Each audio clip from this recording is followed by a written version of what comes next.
Miami Heat, Miami Heat, Miami Heat, Miami Heat, Miami Heat, Miami Heat, Miami Heat, Miami Heat, Miami Heat, Miami Heat. It feels like Miami.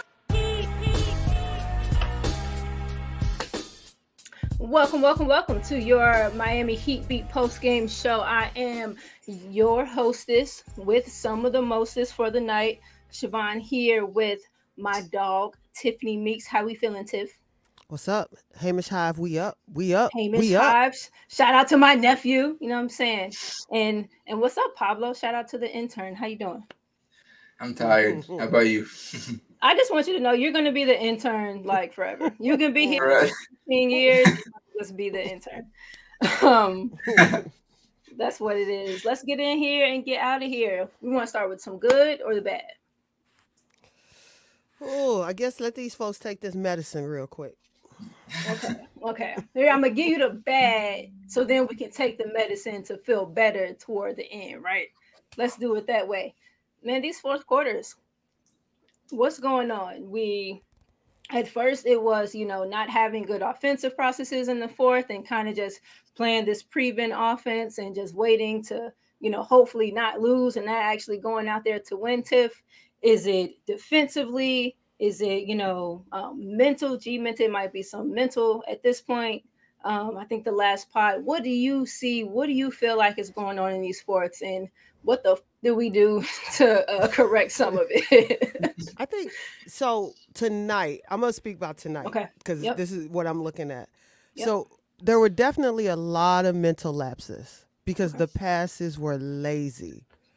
Because that's when you're up by a lot and you literally are just no longer in the game. And the passes got lazy. So that's tonight. But just overall, our process just changes when we get to the fourth. I think the process changes. And even like for me, I was very concerned because we never put Kyle back in the game. Fair. Elaborate. Right. So because once you start getting to around, like for me, 5-minute, 4-minute mark, you need steady. Especially when you got a double-digit lead and you're the Heat, you need steady. Yes, I get it. A lot of people can say Kyle didn't play good tonight. He didn't. But I trust his ball handling at the end of the game. I trust his decision-making at the end of the game. This is what we pay him for. Let's be honest. This is what we pay him for. So I was a little bit concerned by that. And for as great as Tyler was, I don't want Tyler handling the ball with 4 minutes left in the game. Yeah. I don't want it. I'd rather see him trying to get into the open spaces, even if he just stood in the corner. I don't care. I need to see the ball in Kyle's hands because he's the only surefire ball handler that was available tonight. Yep. Like the only one, especially when you got no Jimmy. So I'm so confused as to what I was looking at. Pablo, what's your take on the fourth and this trend of blowing these leads? And, we get up super big, but, me and Tiff talked about identity-wise, and it feels like, if you get big on Miami, breathe through it, weather through it, keep fighting. At some point, they'll probably let you back in. Honestly, I just think it's fatigue, or maybe it's a mental thing where if you're up big, then you can let go on the gas, Like if we look back at last season, the third quarters were our bad quarters, and then we always had to fight back. Now the Heat are like pretty good in the third quarter, and they go into the fourth quarter with a small little lead or something, and it's like they're getting complacent. So then they just let go of the gas. They think, oh, we can just mess around, take some bad shots. Like tonight there were some pretty bad shots in the fourth quarter, a lot of forced shots.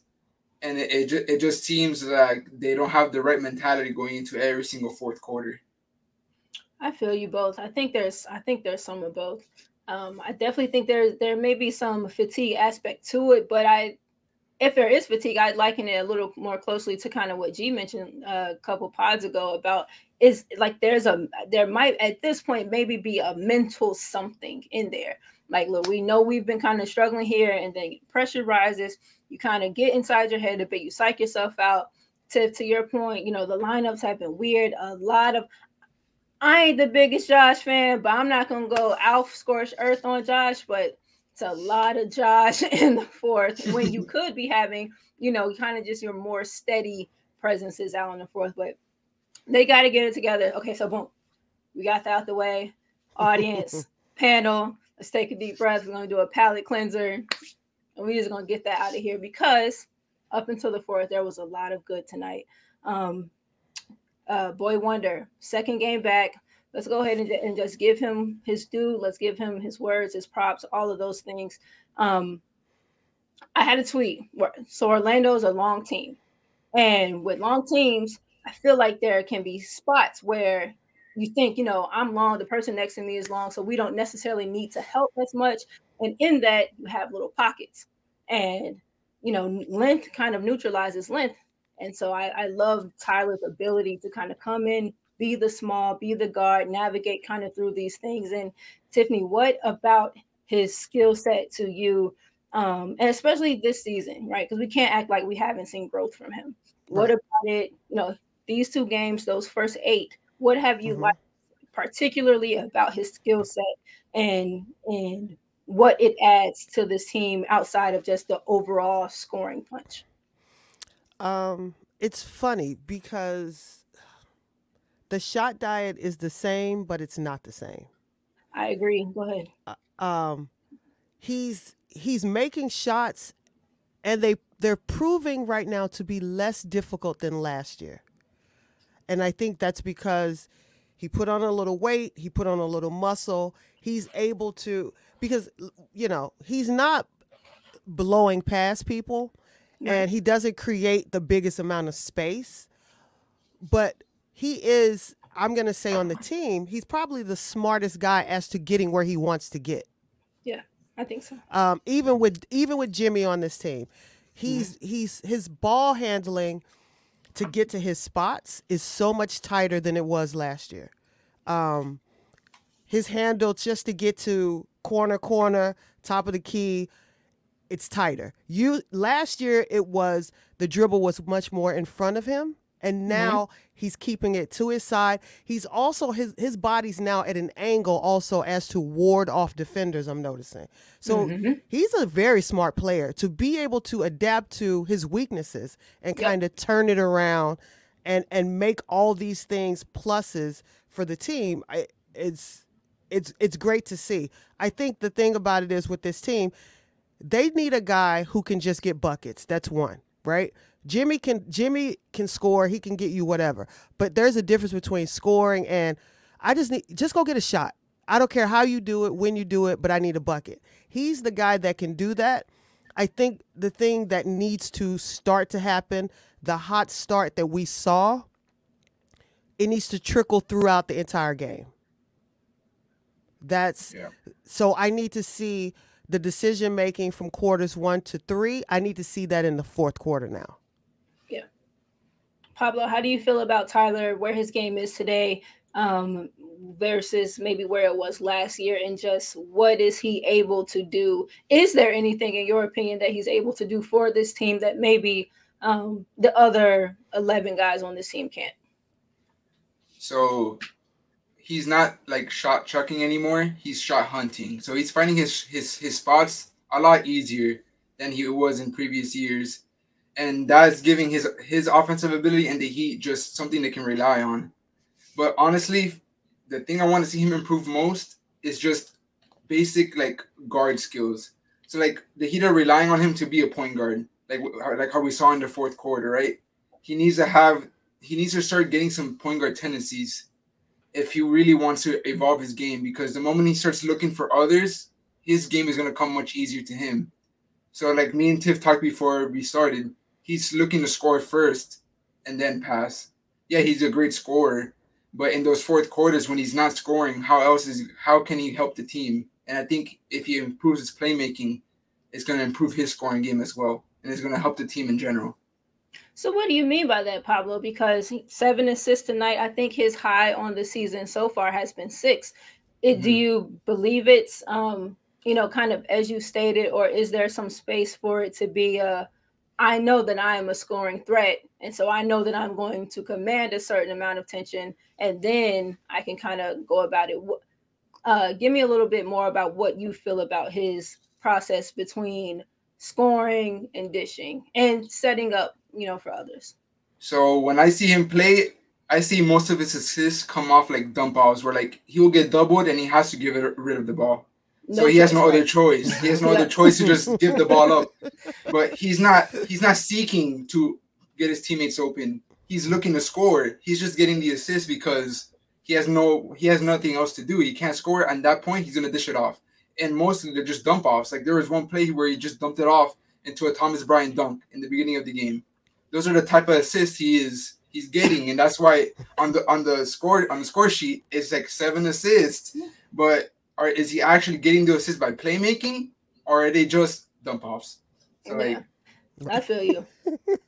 You're not wrong. It's so funny because I actually appreciated that play from his earlier, and I don't know if you can necessarily fairly say that prior iterations of Tyler maybe would have tried to take that over the 2 defenders who had committed to him, but I maybe not so much like play seeking out. But I think that there has been an improvement in recognizing that there is another play to be made. And maybe that is, me being forced to give it up because, right. else do I have to do with it kind of at that point. But no, he is right. Go ahead, Tim. But I think even with all that being said, my pushback with the Heat is stop trying to make him a point guard. Yes. Go out and get one. Yeah. Yeah.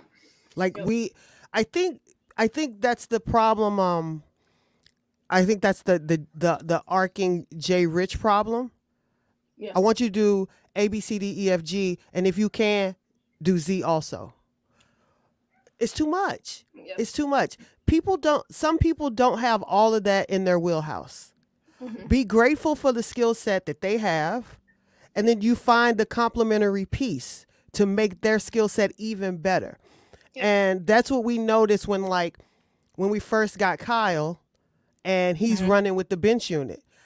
He bolstered what they did well and took them to the next level. So you need a point guard who can take some of that pressure off of Tyler, who also can put pressure on Tyler by commanding, I got the ball, I want you to cut. Yes.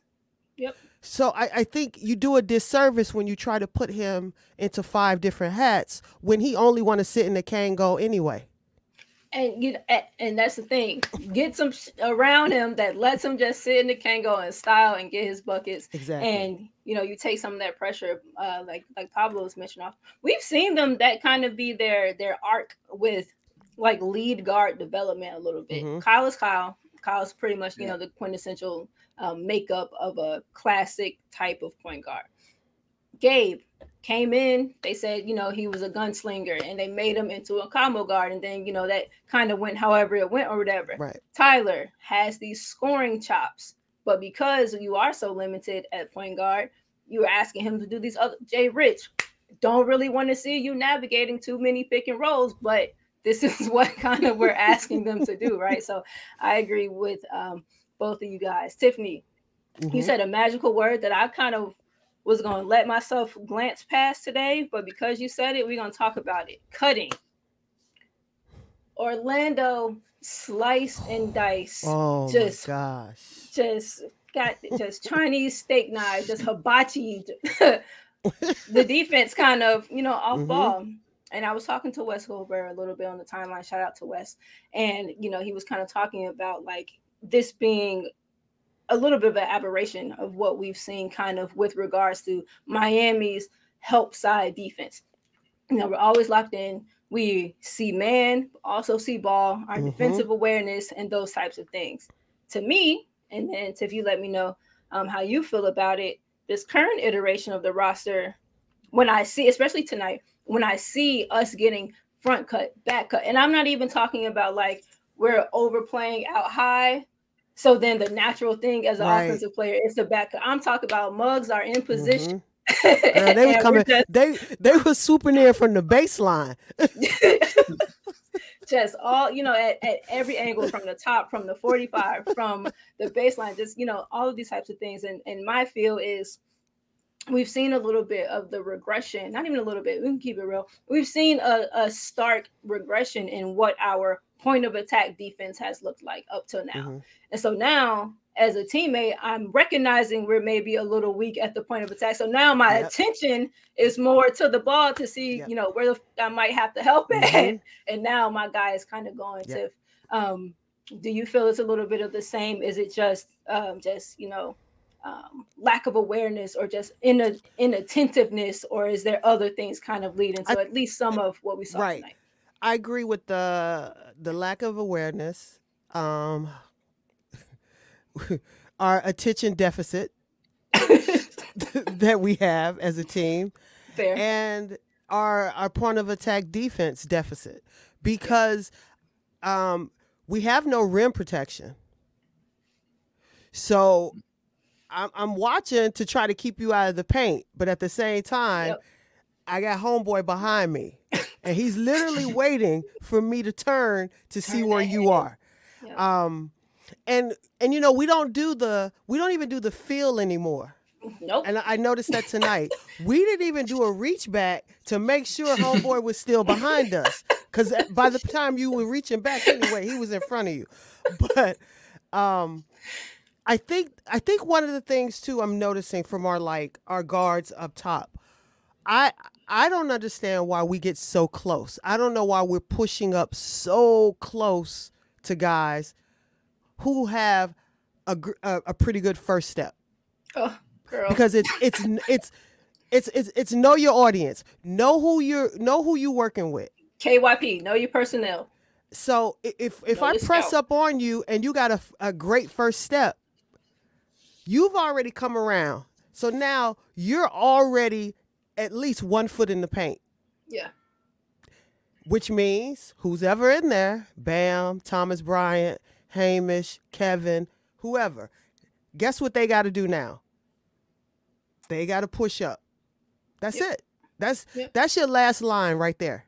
You have nobody else. You have nobody else. Nobody's coming from the weak side. This is your last line of defense. And I don't know if we're old up top, if we're slow up top, if we're just not fundamentally sound up top, and it could be all these things. Ding, ding, ding. Pablo. It's just, so when it comes to point of attack, like you look at Jay Rich and he's just like, the Magic aren't really hitting from outside this game. So why are you still pressing up all the way on top? Give him a little bit of space, force him to shoot, bait him to shoot. But instead, he's just letting them drive in, and he's not even rotating to where Bam's man is at. So that's where the wide open dump offs are getting in. So like G1 said in one of the prior shows that he allowed the highest percentage at the rim, and those are reasons why. Because our point of attack is weak, so that allows guards to just drive in and get layups or easy dump offs to the bigs. And then the only way you can fix that is either going out there and getting one really good point of attack defender and having him guard the quickest guy, or I feel like just hustling more and just putting more effort into the defense. I mean, sometimes you're not that great athletically. Look at D-Rob. He's not really laterally quick, but he kind of hustles out there. So these guys are the moment they get blown by, they're just allowing them to go. They don't even try to go back on someone else's man. I just think it's a whole I just think it's a team effort thing where defense is just down. To that point too. So even when you aren't athletically gifted, Tiff, like you were saying, the discipline has to come in the front. There is a way to cut a guy off at the top of the key versus in the slots, kind of at the angles. And we don't play with enough of that just soundness kind of up top. Bon, I got a question. And is it just me, or do we not even bump people as they cut through? No, dudes are just or at least not. People are just waltzing through, and because we're just here, we're so locked in this, so just D just behind our heads, and then you kind of get those things. But you're right. At one point, we're playing with our arms out. You feel, you be big, right? And there seems to not even be some of that. Go ahead, Pablo. There's no physicality. That's all I wanted to say. We're not playing with physical defense. We're playing some soft ass defense. And then the other teams are reading that, and then they're like saying, "Oh, they're not gonna press up. They're not gonna do this. I'm just gonna take advantage," and that's it. Yep. That's your full circle moment. Part of the fourth quarter collapse. Mm-hmm. Yes. Go ahead, bring it. Talk it. Bring it all the way full for me. Right. That's the full circle moment. All the other things we talked about that happened in the fourth quarter, they're on that list. But the defense, to me, is first on that list. It's like, and because we've been playing with like different scattered lineups, it could be, tired legs. It could be those things. But the intensity level in the fourth quarter is not there at all. Yeah. Yeah. I agree, man. Listen, I'm a defensive girl. We could talk about the defense for a while. And then even last thing, I'm going to close it out here and we'll move on. We're Pablo, right? You said they're not a great defensive team. So what do you do? Or not a great shooting team, sorry. What do you do with teams that aren't great shooting teams? Maybe you played them a little bit of zone. We went zone, I think, maybe 2 possessions. The one that caught my eye, we went zone. And so, they're not a shooter team, but they got the inside leverage. They got 2 feet at the top of the key, and you got Pablo or Paolo Banchero just tossing the lob to whomever one of their like 6'11" dudes was underneath. So like we're not, we're not playing the 3, we're not containing. So how do we shore up our things defensively? Go ahead. I was gonna say it's just really inconsistent because I remember the Bulls game where we blew him out at Chicago. The Bulls were not making anything, and we stayed in that zone basically the entire game. So why not stay in that zone this game where the Magic are shooting horrible? Instead, you're just letting them blow past you and get easy buckets. So, like, it's just really inconsistent, like drawing up play, like the coaching defense, like tonight, was just really inconsistent. I don't know. It's been weird. Yeah. I'm not used to this with the Heat. I'm telling you, matchup dependent. You got to be able to switch up given who you're playing, but you have to meet the switch up with like the physicality and the attention to what you're doing. Cool. Tyler had his game. Leave Bam alone for a second. Maybe we can finish up with some Bam. I want to talk about the bench. Tyler had his thing. You have Haywood, baseline runner, defending, knocking down threes. Duncan. Duncan gave you 12 points, only 1 3, 23 minutes, # other things. Duncan. Thomas Bryant. He said, y'all tried to bury me. We still here. Thomas Bryant gave you 12. And Jay Rich gave you 12. Pablo. Given that the lineups are starting to be more whole now, Jimmy's out. Damn, I can't even say that this game. Jimmy out. Kevin was out. Kyle was out. But given Tyler back. Oh, Kyle did play. I'm sorry, Kyle. I didn't mean that. Kevin's out. G just cursed you to. I got fired. Cursed you. Listen, I might be on the open market. I might be a free agent now. I definitely might have just got fired. Pablo, though, we got 2 of our main guys back in the starters, and you still see some of the bench being able to find areas of effectiveness. Is there anyone particularly for you that stood out with the reserve group? It was, for me, Duncan and Haywood. Why? Because to start Haywood, it was his, I think, first game back from his back problem, right? And no, it wasn't. He played the Timberwolves. He played last time. Okay. Yeah. But for me, he looked a little bit healthier today. He was shooting it today. He was letting it fly, and he was hitting. But his defense was like just right there. Like he's one of the guys we can depend on when it really comes to defense. Mm-hmm. And when it comes to D-Rob, he's just not a shooter no more. He's finding ways to score it without being reliant on Bam screens or like just catch and shoot. And I think that just gives our bench a whole lot of offensive power because when you need a bucket, you can just give it to D-Rob. And he's gonna get you a bucket somehow. Like his game has evolved. Look at that. Look at us. Look at us. Go ahead.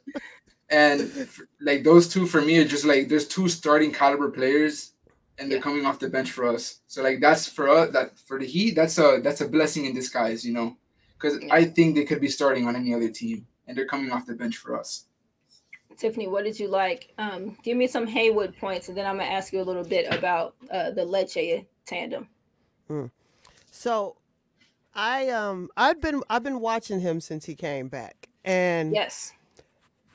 a couple of things I noticed. The first game, he looked a little tight, and like tight, I mean like his body, his back looked tight, his posture looked tight. He just kind of seemed like he was out there, and he didn't look 100% physically. So I chalked it up to that. The second game, because this is his third game back, the second game, he had and I'm seeing it. There was no confidence anywhere. He didn't look at the basket. He didn't try to shoot. He'd take a dribble and he'd look for a pass. He was not in the offense. He wasn't in the game. Like it just was not. It just wasn't there at all. And I literally questioned if he should even be in the rotation at that point until he figured out whatever he needed to do. Because here's the thing. We know what he is on defense. We know what he can give you. But this season was his real opportunity to have real minutes, and he got hurt. He got hurt, and then he had to watch Caleb start in his place and play at a high level for some games. Not all the games, but some of the games. Yep, fair. And he's not that young of a guy, but he's young in his career. So to be young in your career and to watch all those things happen, that also plays a part in the psyche. Yep, beautifully said. So I was a little bit concerned because that's my guy. I root hard for him. But tonight, he came out. He looked directly at the basket, missed his first shot. But what did he do? He kept shooting. And that's the thing that he has to do. But I also think the encouragement came from the defense that he was playing. I think that his defense was starting to approach what we had saw early in the season. And I think that's what gave him the confidence on offense to keep shooting. But also the one thing I will say about him, he looks to make the pass. Like that is something that he does first and foremost. He wants to get the pass, and instead of shooting the three, he's looking for the easier shot for somebody else. Yeah. So I like that, and I'm hoping what we saw tonight is the next step of him moving forward. Yeah, I love that. I'm gonna hold off on my Lecce's question, and it wasn't a slanderous one. Chad, don't think any of those things. But Bam, second game back.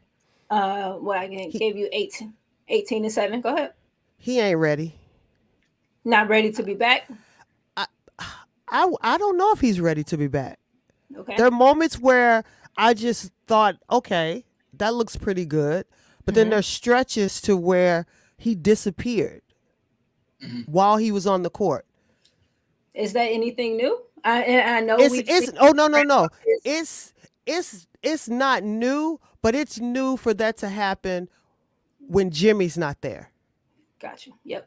So it's a difference when Jimmy's there and Jimmy's in his bag because that's what's happening. But tonight he really disappeared for stretches, and I know because physically he wants to be 100%. And I don't think he's there yet. I'm sure he's available and he should be playing. I don't think he's 100%, but there is something to he wasn't looking to rebound. He wasn't under there. He wasn't as physical as he usually is. And I don't know if that is him not in the game or if that's that hip that, you know what, this is as good as it gets. So you're just going to have to play through it.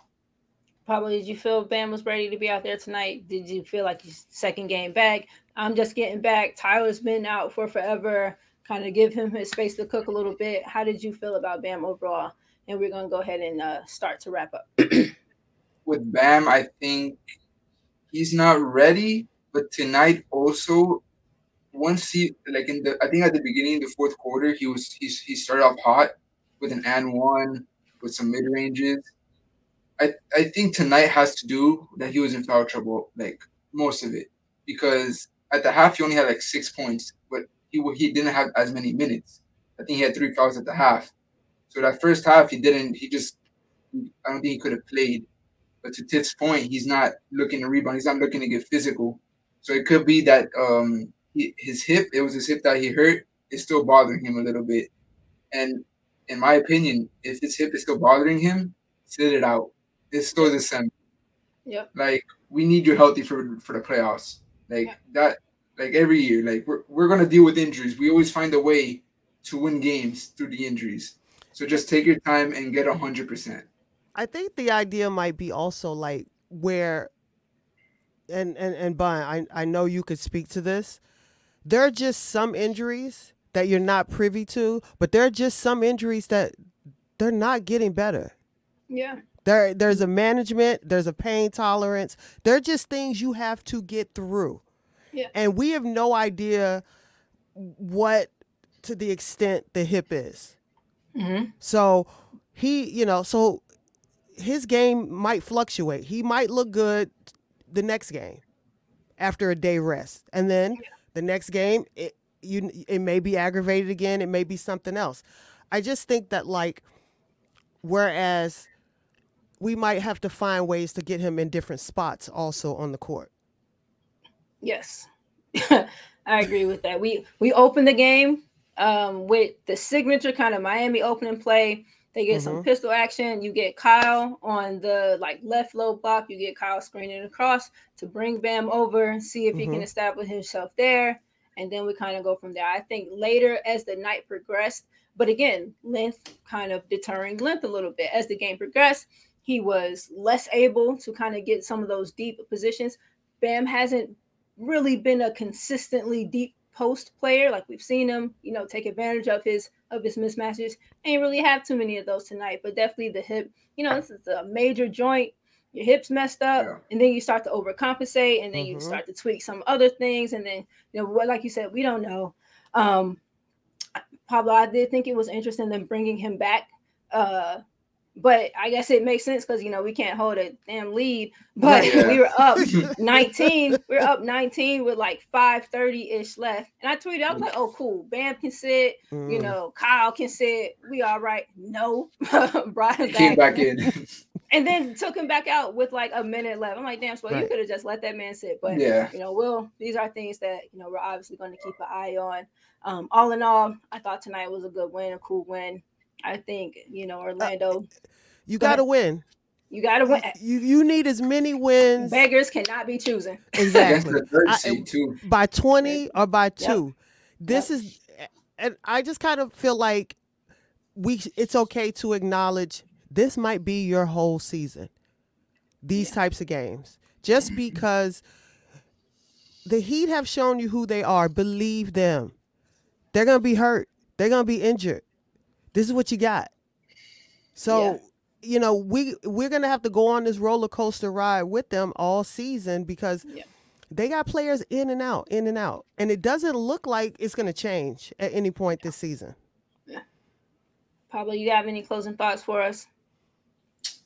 Just not to blow any more fourth quarter leads for the love of God, please. If you're gonna have a bad quarter, have it in the beginning, and then just come back. Just don't have a bad quarter when you're winning, and then ruin your chances of winning at the end. But outside of that, I mean, today was a pretty good day for the Heat. Yeah. I agree. Orlando presents a specific type of challenge that I think, we'll see in other teams. Maybe not to this extent of just length everywhere, but, just length in spots and how we are able to maneuver through that. We got Atlanta on Friday. We got Philly on Christmas Day. We're back playing on Christmas. Go ahead. I need y'all to address something. What's so Tony Golf 305. We keep talking about this. Can we end this with this? And I need to read this. Again, playoff Jimmy is different. Y'all reading too much into this. Oh, you put it up here. And we just started the season. Please, let's go out on this, because at some point, what happens to the body as we hit that? As we approach that 35 and over hill with all the tib miles, what happens? Oh, you're just going to degenerate. Just naturally. No matter what the will is, no matter how much you want to try to muster up, at some point, there's just so much you can do. That's it. The body just says no at one point. Okay. The mind is willing. Yeah. The mind is willing. The body is saying no. Like this isn't like at some point it's cute that we say it all the time. Yes. Jimmy's just resting. Jimmy doesn't care. He's not engaged. No, y'all haven't been watching closely. Jimmy's hurt. Yeah. His body is not responding as fast as it used to. Yeah. Jimmy ain't jumping over a phone book all season. And we still running with the narrative that he don't care. That man cares. We got to stop saying that. Yeah. He cares. Yeah, I'd rather y'all just say he doesn't have it right physically than to intimate that he doesn't want it up here. Right. He cares. That man is beat up. And I'm not mad at him for taking tonight off and won't be mad if he take the next game off. Yeah. This is who y'all got. Y'all want playoff Jimmy, then you're going to have to deal with this. Yep. Regular season Jimmy. Regular season Jimmy. So that's what we just gonna call it. Regular season Jimmy. Right. Give a little, get a little. What's that meme? It's like the calendar, and it's like the last month is like Jordan's son. Right. But the middle of it is like, does this man care about basketball? We're at that stage right now.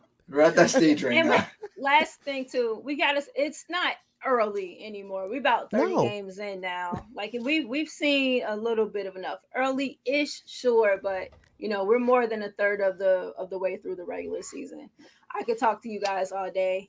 But we're gonna have to get out of here. I got a lasagna in the oven that I'm excited to get to. Fill your plate. I got you. Pablo, appreciate you on my left, the intern, the evergreen intern, Tiffany. We locked in. Yeah, audience, thank you. I don't know what we're doing on Friday, but we got Christmas. I don't know if we're gonna be here on Christmas. Miami playing on Christmas. I don't know if we're gonna be here. I don't think so. If you're wondering if I'm gonna be here, just pull up that Magic Johnson meme. No. Christmas for family time. Y'all gonna enjoy your people. We love you, and let's get out.